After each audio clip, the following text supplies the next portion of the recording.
आज फिर से मैं आप सभी के लिए क्लास 8 नोट्स और ये चैप्टर है 8 और इस चैप्टर का नाम है राष्ट्रीय आंदोलन के संगठक और 1870 के दशक से 1947 तक।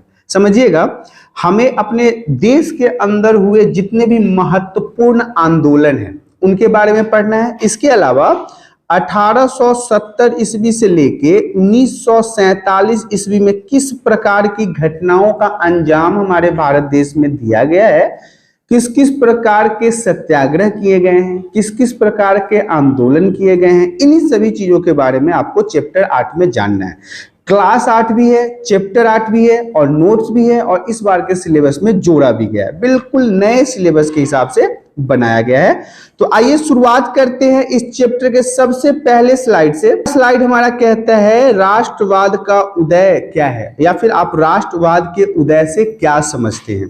तो देखिए, शुरुआती राजनीतिक संगठन की अगर बात कर ले तो 1850 के बाद कई राजनीतिक संगठन बने हैं। मतलब 80-50 के बाद कई प्रकार के राजनीतिक संगठन बने हैं, मतलब राजनीति से जुड़े कई प्रकार की पार्टियों का निर्माण हुआ है। उसमें से अधिकतर का निर्माण, मतलब ज्यादातर पार्टियों का निर्माण जो है वो 1870 से लेकर 1880 के दशक में हुआ है। मतलब यही वो समय था, 1870 से 1880 के बीच में सबसे ज्यादा राजनीतिक पार्टियों का निर्माण किया गया था।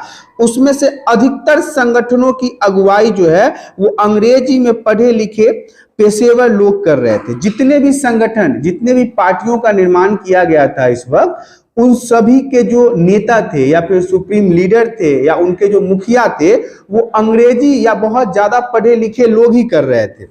ऐसे संगठनों के कुछ उदाहरण हैं: पूना सार्वजनिक सभा, इंडियन एसोसिएशन, मद्रास महाजन सभा, बॉम्बे प्रेसिडेंसी एसोसिएशन आदि। ये सभी क्या है? ये सब बड़े बड़े नेताओं के अंदर चलने वाली पार्टियां थी।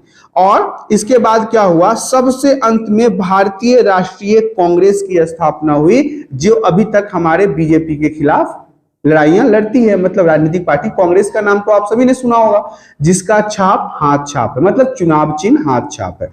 तो इसी दौरान इस समय यहाँ पे कांग्रेस की भी स्थापना की गई थी। अब हम बात कर लेते हैं जन राष्ट्रवाद का उदय क्या था। तो देखिए, 1919 के बाद जो अंग्रेजों के खिलाफ चल रहा संघर्ष था वो धीरे धीरे एक जन आंदोलन में तब्दील हो गया। जन आंदोलन का मतलब जान लीजिए कि जनता के द्वारा किया जाने वाला आंदोलन। अभी तक तो भारत देश के जो बड़े बड़े नेता थे वही अंग्रेज के खिलाफ लड़ रहे थे, लेकिन धीरे धीरे क्या हुआ, ये जन आंदोलन बन गया। मतलब जनता जो है वो सभी इसमें भाग लेने लगी। इसमें कौन कौन लोग भाग लेने लगे? किसान थे, आदिवासी थे, विद्यार्थी मतलब स्टूडेंट थे, महिलाएं बड़ी संख्या में इस आंदोलन से जुड़ती गई और कई बार औद्योगिक मजदूरों ने भी इस आंदोलन में योगदान दिया। जो फैक्ट्री, बड़े बड़े कंपनी, बड़े बड़े मिल, बड़े बड़े मजदूरियों के अंदर थे, उन्होंने भी इसमें भाग लिया था। 20 के दशक में कुछ खास व्यावसायिक समूह भी कांग्रेस को सक्रिय समर्थन देने लगे।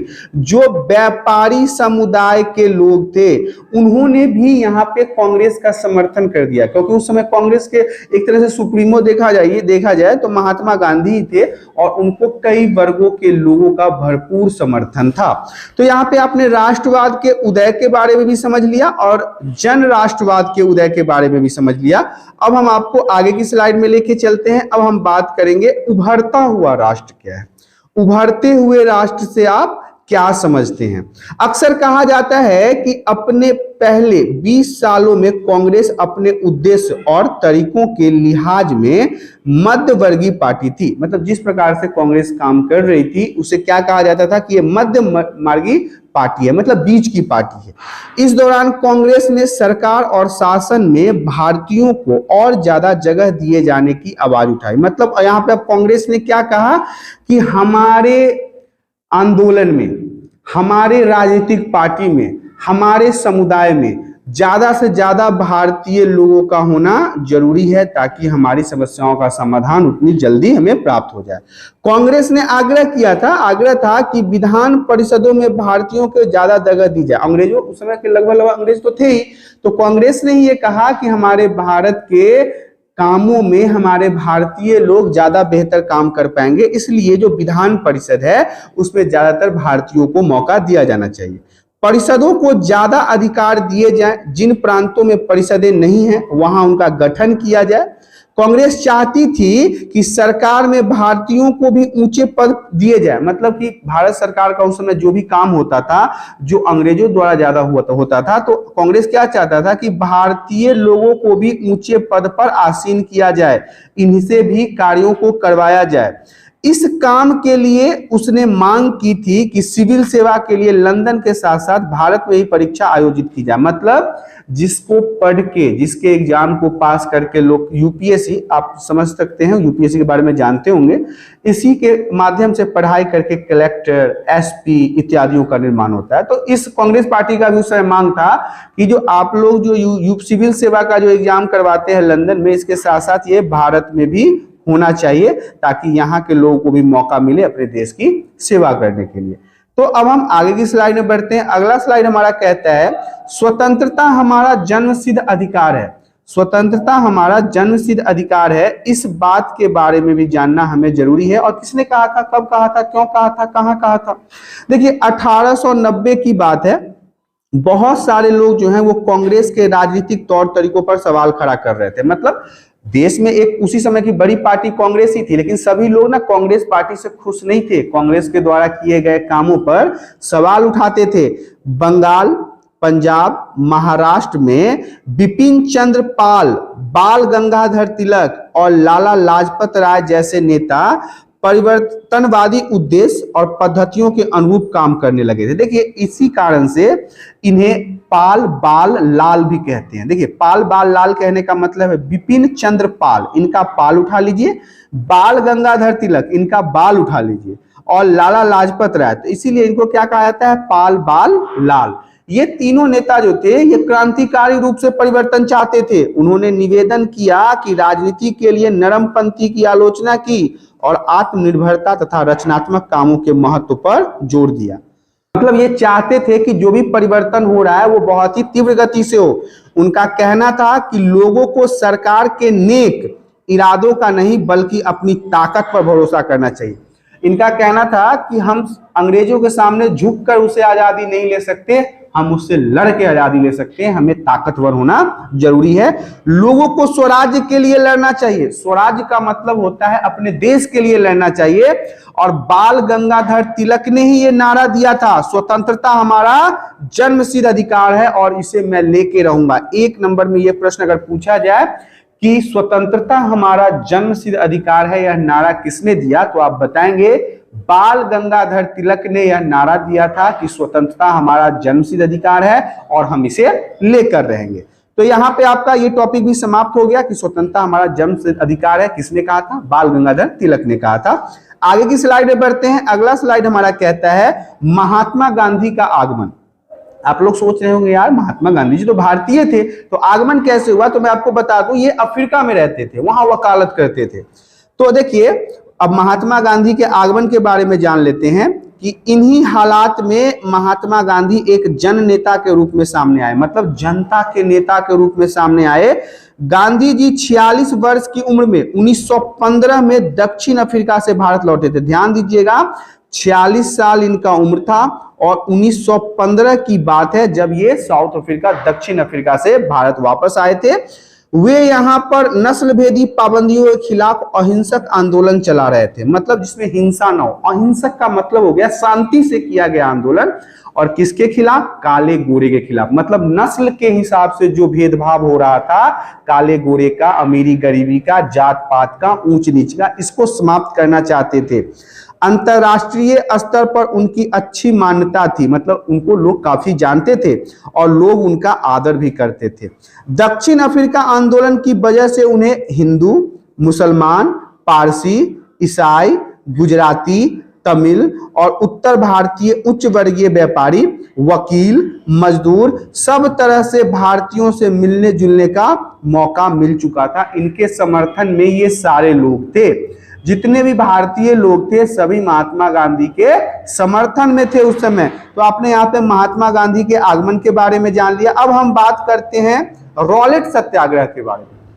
रॉलेट सत्याग्रह क्या है? तो देखिए 1919 की बात है। गांधी जी ने अंग्रेजों द्वारा हाल में ही पारित किए गए रॉलेट कानून के खिलाफ सत्याग्रह का आह्वान किया। मतलब अंग्रेजों ने एक एक्ट लाया, एक नियम लाया कौन सा नियम? Rowlatt act. तो महात्मा गांधी जी को जब ये पता चला तो उन्होंने उस नियम कानून के खिलाफ स्ट्राइक कर दिया। यह कानून अभिव्यक्ति की स्वतंत्रता जैसे मूलभूत अधिकार पर अंकुश लगाने और पुलिस को और ज्यादा अधिकार देने पर लागू किया गया था। मतलब ये एक ऐसा अधिकार था कि आपको बिना आप पर केस वेस चलाए ही आपको पुलिस गिरफ्तार कर लेगी, बिना किसी सबूत के गिरफ्तार करके लेके चली जाएगी। तो महात्मा गांधी जी इसके खिलाफ खड़े हो गए। अब क्या हुआ? महात्मा गांधी जी, मोहम्मद अली जिन्ना तथा अन्य नेताओं का मानना था कि सरकार के पास लोगों की बुनियादी स्वतंत्रताओं पर अंकुश लगाने का कोई अधिकार नहीं है। मतलब मोहम्मद अली जिन्ना जो पाकिस्तान के प्रथम वजीर आजम बने और महात्मा गांधी जी हमारे भारत के उस समय के सुप्रीम नेता थे, इन लोगों का मानना था कि कोई भी मूलभूत अधिकारों पर अंकुश नहीं लगा सकता, फंडामेंटल राइट्स को नहीं छेड़ सकता है।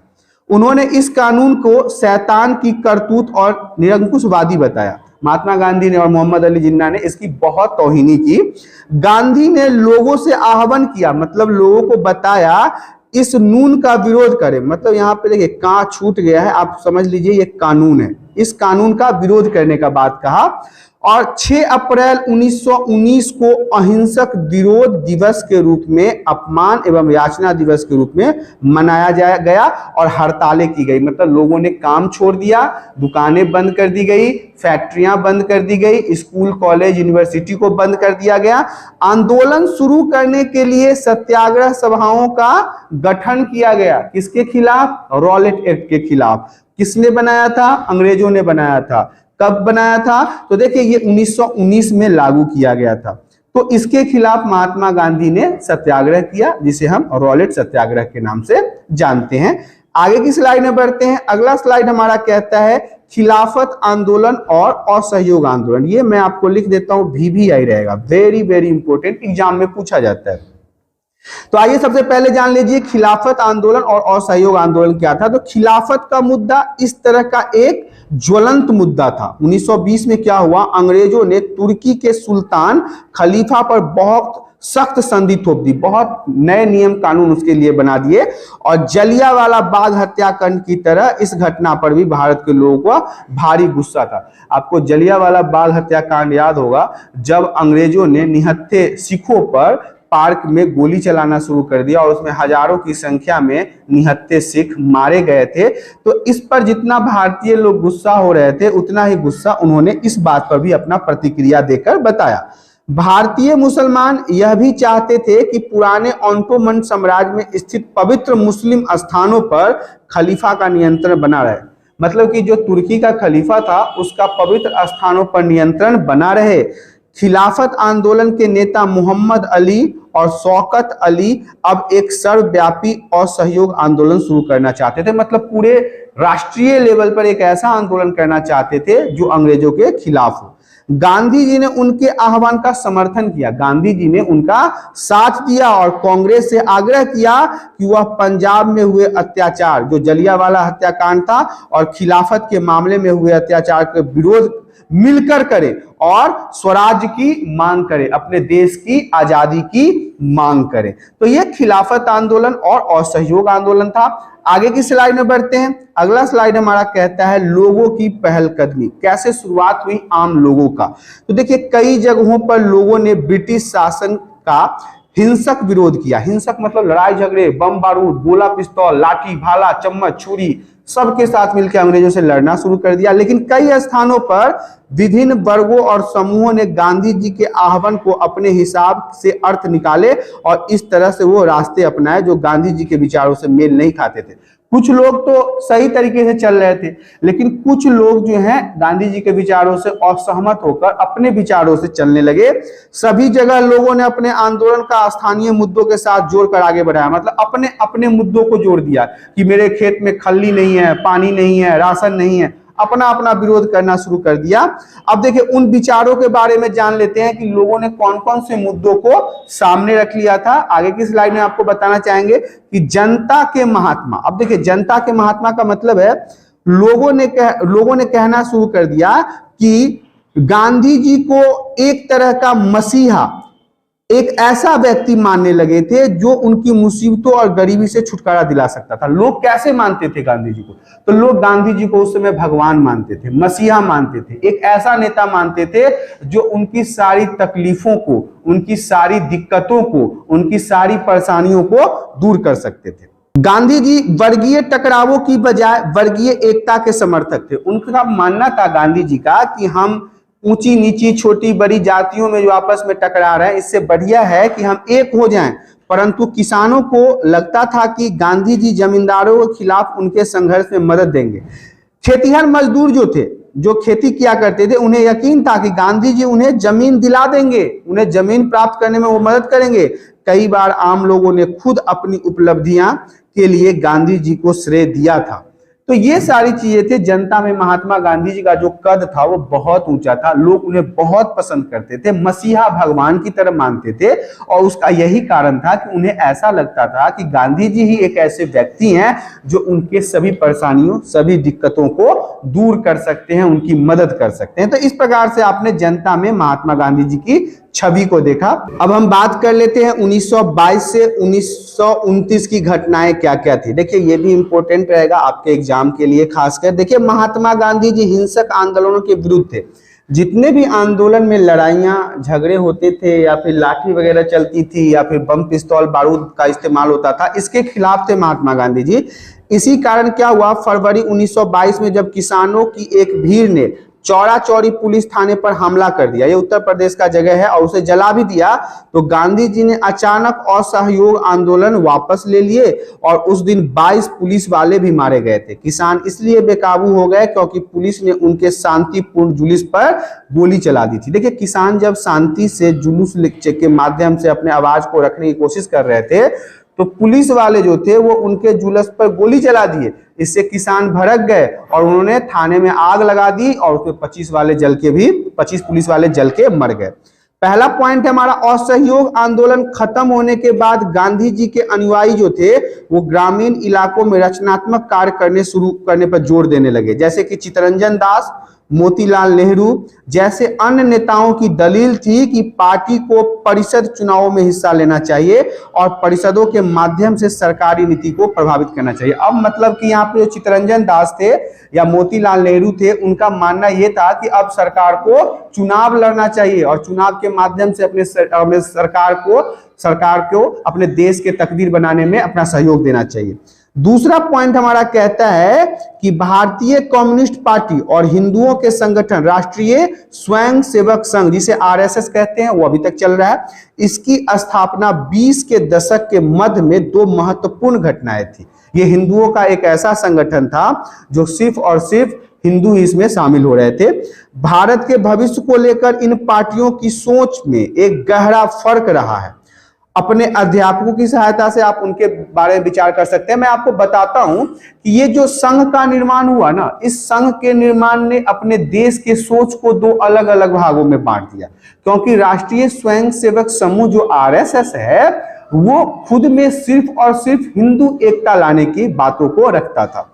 तो यहाँ पे ये 1922 से 1929 के बीच में होने वाले वो महत्वपूर्ण घटनाएं थी। अगली स्लाइड में लेके चलते हैं। अगला स्लाइड हमारा कहता है दांडी मार्च क्या है। ये भी हमारा VVI रहेगा, वेरी वेरी इंपोर्टेंट। अब देखिए ये क्या था दांडी मार्च। देखिए पूर्ण स्वराज मतलब कि पूरी आजादी के लिए अपने आप आने वाला नहीं था। अब लोगों को ये लगने लगा कि जो पूरी आजादी है वो ऐसे नहीं आएगा, इसके लिए जो लोगों को लड़ाई में उतरना था, लोग अब लड़ाई करने के लिए उतारू थे। 1930 में क्या हुआ, गांधी जी ने ऐलान किया कि वह नमक कानून, क्योंकि अंग्रेजों ने तो नमक के ऊपर भी कानून लगा दिया था, नमक कानून तोड़ने के लिए यात्रा निकालेंगे। उस समय नमक के उत्पाद और बिक्री पर सरकार का एकाधिकार हुआ करता था, गोरी चमड़ियों का अधिकार हुआ करता था। तो महात्मा गांधी जी और अन्य राष्ट्रवादी जो नेता थे वो नमक पर टैक्स वसूलना पाप है ऐसा कहके और इसके नियमों को तोड़ना चाहते थे, क्योंकि यह हमारे भोजन का एक बुनियादी हिस्सा होता है। नमक हर घर में जरूरी होता है और बिना नमक के आपका खाना जो है वो बेस्वाद हो जाता है। नमक सत्याग्रह ने स्वतंत्रता की व्यापक चाह की लोगों को एक खास सभी कड़ी से जोड़ दिया और इस तरह अमीर और गरीबों के बीच मतभेद पैदा नहीं होने दिया, क्योंकि यहाँ नमक जो है वो अमीर हो या गरीब हो सभी के लिए जरूरी होता है। तो एक ऐसा कानून तोड़ने की बात थी जिसमें सभी लोग एक साथ आए और दांडी मार्च की शुरुआत हुई थी। अगला स्लाइड हमारा कहता है कि भारत छोड़ो, और उसके बाद क्या हुआ, भारत छोड़ो आंदोलन भी हुआ था। महात्मा गांधी ने दूसरे विश्व युद्ध के बाद अंग्रेजों के खिलाफ आंदोलन का एक नया चरण शुरू किया, एक नए तरीके से लड़ना शुरू किया। उन्होंने अंग्रेजों को चेतावनी दी कि वे फौरन भारत छोड़ दे। गांधी ने भारतीय जनता से आह्वान किया कि करो या मरो के सिद्धांत पर चलते हुए अंग्रेजों के विरुद्ध अहिंसक ढंग से संघर्ष करो। अहिंसक मतलब बम पिस्तौल लाठी गोला बारूद नहीं करना है, शांति से संघर्ष करना है। पहला पॉइंट है इसमें। गांधी जी और अन्य नेताओं को फौरन जेल में डाल दिया गया था। इसके बाद गांधी जी के साथ अन्य नेताओं को भी जेल में डाल दिया गया। इसके बावजूद यह आंदोलन फैलता गया। किसान और युवा इस आंदोलन में बड़ी संख्या में शामिल हुए। जितने भी किसान थे उस समय के भारत में और युवा थे, जो जवान लोग थे, वो इसमें शामिल हुए। विद्यार्थी अपने पढ़ाई लिखाई छोड़कर आंदोलन में कूद पड़े। जितने भी स्टूडेंट थे उन्होंने पढ़ाई लिखाई छोड़ दिया और इस आंदोलन में कूद गए। देश भर में संचार तथा राज सत्ता के प्रतीकों पर हमला हुआ। जितने भी ऑफिशियल गवर्नमेंट की चीजें थी उन सब पर हमला हुआ। बहुत सारे इलाकों में लोगों ने अपनी सरकार का गठन भी कर लिया, खुद के अपने सरकार का निर्माण कर लिया। अगला पॉइंट हमारा कहता है, सबसे पहले अंग्रेजों ने बर्बर दमन का रास्ता अपनाया, बहुत ही अत्याचार करना शुरू किया। 1943 के अंत तक 90,000 से ज्यादा लोग गिरफ्तार कर लिए गए थे। 90,000 से ज्यादा लोगों को जेल में डाल दिया गया और लगभग 1,000 लोग पुलिस की गोली में मारे गए थे। पुलिस ने 1,000 लोगों को मार भी दिया। बहुत सारे इलाकों में हवाई जहाजों से भी भीड़ पर गोलियां बरसाने के आदेश दिए गए। जहां पे भीड़ होता था अंग्रेजों के द्वारा कहा जाता था कि आप हेलीकॉप्टर लीजिए और वहां से इन जगहों पर गोली चला दीजिए। आखिरकार इस विद्रोह ने ब्रिटिश राज को घुटने टेकने के लिए मजबूर कर दिया। मतलब ऐसा खतरनाक विद्रोह हुआ जिसमें अंग्रेजों ने घुटने टेक दिए और उन्हें भारत छोड़ने के लिए मजबूर होना पड़ा। अगला पॉइंट हमारा कहता है स्वतंत्रता और विभाजन की ओर। देखिए अब तो अंग्रेज चले गए, हमारा भारत आजाद हो गया, लेकिन अब भारत के भी टूटने का समय आ चुका था। 1940 की बात है। मुस्लिम लीग ने देश के पश्चिमोत्तर और पूर्वी क्षेत्रों में मुसलमानों के लिए स्वतंत्र राज्यों की मांग करते हुए प्रस्ताव पारित किया। ये जो मोहम्मद अली जिन्ना वगैरह थे, इन्होंने अपने लिए खुद का मतलब मुसलमानों के लिए अलग देश का मांग कर दिया। इस प्रस्ताव में विभाजन या पाकिस्तान का जिक्र नहीं था।